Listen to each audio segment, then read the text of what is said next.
علیکم دوستو، آج ہم پاکستانی تاریخ کے فلموں کے عہد ساز ولن جناب مصطفیٰ قریشی صاحب کے بارے میں آپ کو انفارمیشن دیں گے۔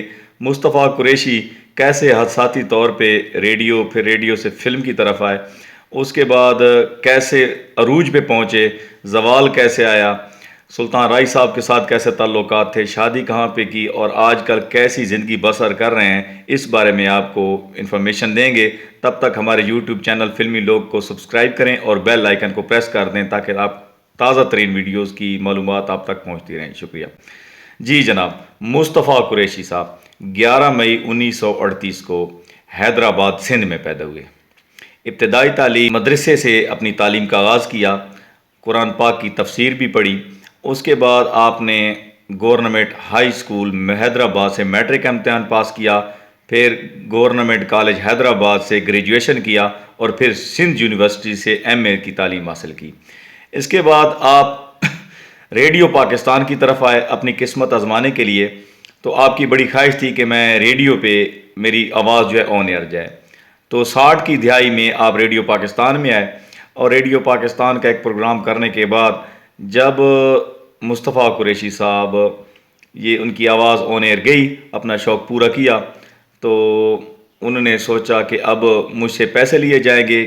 جب وہ پیسے دینے کے لیے باہر نکلے اسٹوڈیو سے باہر، تو ڈی ڈی او صاحب نے ان کو بلا لیا اور ڈی ڈی او صاحب نے ان کو 10 روپے کا چیک دیا۔ تو مصطفیٰ قریشی صاحب کی خوشی کی انتہا نہ رہی۔ اس کے بعد باقاعدہ طور پر مصطفیٰ قریشی نے ریڈیو پاکستان جوائن کر لیا اور اسی اثناء میں اردو اور سندھی میں ڈرامے بھی کیے ٹیلی ویژن کے اوپر۔ پھر ایک دفعہ 1966 میں فلم آگ کا دریا کی شوٹنگ چل رہی تھی اور کیمرہ مین رضا میر سے ملے۔ رضا میر نے مصطفیٰ قریشی صاحب کی پرسنالٹی دیکھ کر ان کو اپنے آنے والی نیکسٹ فلم لاکھوں میں ایک کے لیے پیشکش کی۔ تو مصطفیٰ قریشی صاحب نے وہ آفر ایکسیپٹ کر لی۔ اس کے بعد جناب جی پہلی فلم جو مصطفیٰ قریشی صاحب کی تھی وہ تھی فلم لاکھوں میں ایک۔ اس میں جلوہ گر ہوئے اور ویلن کا کریکٹر ادا کیا۔ لاکھوں میں ایک کے بعد 3 سال تک اردو فلمیں کرتے رہے۔ اسی اثناء میں مصطفیٰ قریشی صاحب کو پنجابی فلمز کے لیے بھی بڑی آفرز آئیں۔ مختلف ڈائریکٹرز نے ان کو پنجابی فلموں کے لیے بڑی آفرزیں دی۔ یہ بہت ہی مشکل کام تھا مصطفیٰ قریشی صاحب کے لیے، کیونکہ یہ صرف سندھی زبان اور اردو زبان جانتے تھے، پنجابی نہیں آتی تھی۔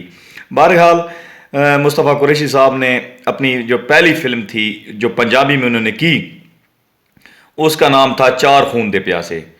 ان میں انہوں نے ویلن کا رول بہت ہی زبردست طریقے سے نبھایا اور یہ فلم باکس آفس کے اوپر سپر ڈوپر ہٹ رہی۔ اس کے بعد مصطفیٰ قریشی نے باقاعدہ طور پر پنجابی سیکھنے کی ٹھان لی اور انہوں نے پنجابی سیکھنا شروع کر دی۔ تو جناب یہ سلسلہ چل پڑا۔ مصطفیٰ قریشی صاحب کا آمنا سامنا سلطان رائی صاحب سے ہوا۔ تو اس وقت سلطان رائی صاحب کا بہت ہی پاورفل دور چل رہا تھا۔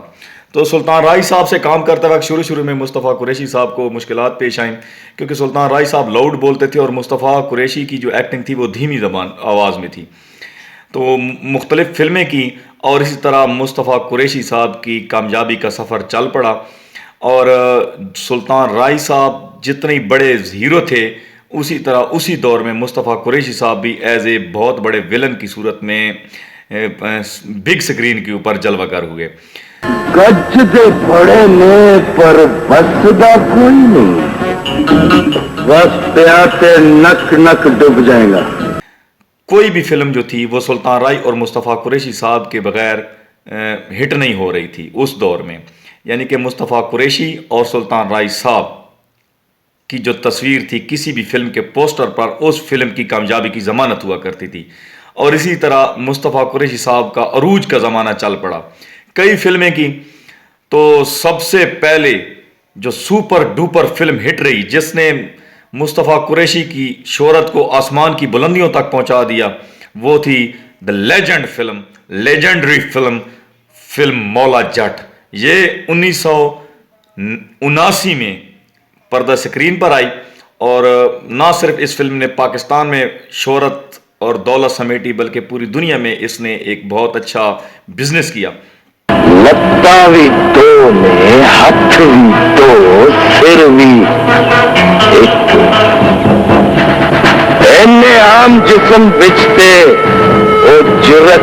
नहीं सकती जेड़ी नक नाल टकरा सके। इस फिल्म का एक डायलॉग जो कि नूरी नथ की पहचान बना, नवाए सोनिया, बहुत पजीराई मिली इस डायलॉग को।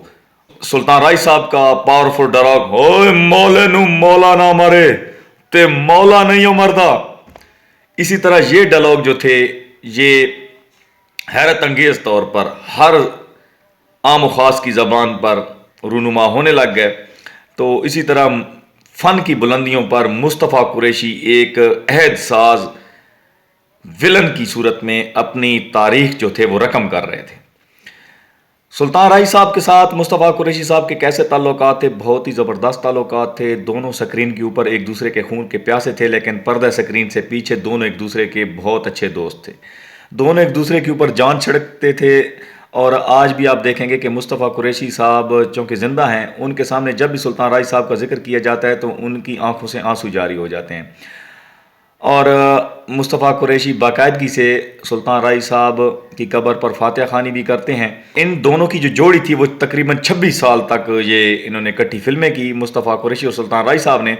लड़ना क्यों है यार, एनू 24 रुपये दे दे। और तू कोई मुफ्त बारा या दारा डाकू है की है तू? और दारा मिल गया ते साडी तुमा भी सुन लवेंगा। अब मुस्तफ़ा कुरैशी साहब का जवाल कैसे आ रहा है? जैसे ही 9 जनवरी 1996 को सुल्तान राय साहब का कत्ल हुआ तो अगली सुबह मुस्तफ़ा कुरैशी जो थे, जो नूरी नथ था, उसको किसी ने पूछा भी नहीं, क्योंकि नूरी नथ और नूरी नथ तभी नूरी नथ था जब उसका सामना मौला जाट से होता था। जब मौला ही ना रहा तो नूरी नथ को किसी ने ना पूछा। नदियां ते गिद्दड़ दे गन च भी पा दईए ते ओ भी नहीं नसदा, मैं ते फिर नूरी नसदा। इसके बाद 1996 में फिल्म जीवा की, और फिर मुस्तफ़ा कुरैशी जो थे ऐद साज जो विलन थे, उनके जवाल का दौर शुरू हो गया। सिर्फ मुस्तफ़ा कुरैशी साहब को चाय के इश्तिहारों में कमर्शियल शूट दिए जाने लगे, इतने बड़े विलन को, और इसी तरह ये जवाल की कहानी चल पड़ी। तो चूँकि मुस्तफ़ा कुरैशी साहब ने अपने दौर में काफ़ी रुपया पैसा जमा कर रखा था, वो फजूल खर्ची के इतने आदी नहीं थे, तो इसी वजह से आज भी मुस्तफ़ा कुरैशी साहब लाहौर में एक पुरआसाइश ज़िंदगी गुजार रहे हैं। मुस्तफ़ा कुरैशी साहब की शादी 1971 में रुबीना कुरैशी से हुई। रुबीना कुरैशी का ताल्लुक़ रेडियो पाकिस्तान से था, और रुबीना कुरैशी का एक रिकॉर्ड भी है कि रुबीना कुरैशी ने 10,000 नगमे रिकॉर्ड कराए।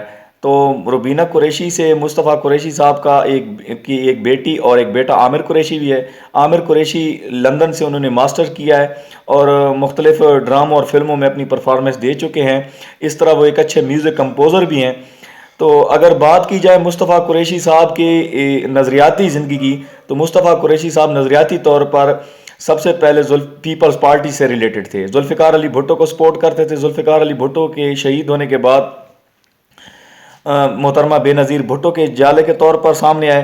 फिर जैसे ही जरदारी का दौर शुरू हुआ तो मुस्तफ़ा कुरैशी साहब ने पीपल्स पार्टी छोड़ दी और फिर पाकिस्तान तहरीक इंसाफ में शमूलियत इख्तियार कर ली। तो आज मुस्तफ़ा कुरैशी एक अच्छी और पुरआसाइश ज़िंदगी गुजार रहे हैं। अल्लाह ताला उनको लंबी ज़िंदगी दे, अच्छी सेहत दे। मुस्तफ़ा कुरैशी साहब ने टोटल 500 फिल्में की, जिनमें से 450 फिल्में जो थी मुस्तफ़ा कुरैशी साहब की वो पंजाबी में थी। 100 से ज़ायद फिल्में मुस्तफ़ा कुरैशी ने उर्दू में ज़बान में की। 15 पश्तो फिल्मों में भी काम किया, और इसके अलावा कुछ सिंधी फिल्में भी थीं। अवार्ड की बात की जाए तो मुस्तफ़ा कुरैशी साहब को सदारती अवार्ड के अलावा 4 नेशनल अवार्ड मिले। उसके बाद एशियन अवार्ड के साथ साथ मुख्तलिफ मुल्कों में जिस तरह अमेरिका, बरतानिया, बहरीन से इनको स्पेशल फिल्मी अवार्ड मिले, क्योंकि मुस्तफ़ा कुरैशी साहब ने बहुत ही ज़बरदस्त तरीके से नूरी नथ का करैक्टर अदा किया। ना कोई कर सकता है, ना कोई आज करेगा, और सिर्फ ये मुस्तफ़ा कुरैशी थे जिन्होंने बहुत ही ज़बरदस्त अंदाज में नूरी नथ का करैक्टर अदा किया। शुक्रिया। इंशाल्लाह नेक्स्ट वीडियो में अगले हीरो को अपनी व्लॉग में लाएंगे। तब तक के लिए सईद खान नियाज़ी को इजाज़त दें। शुक्रिया।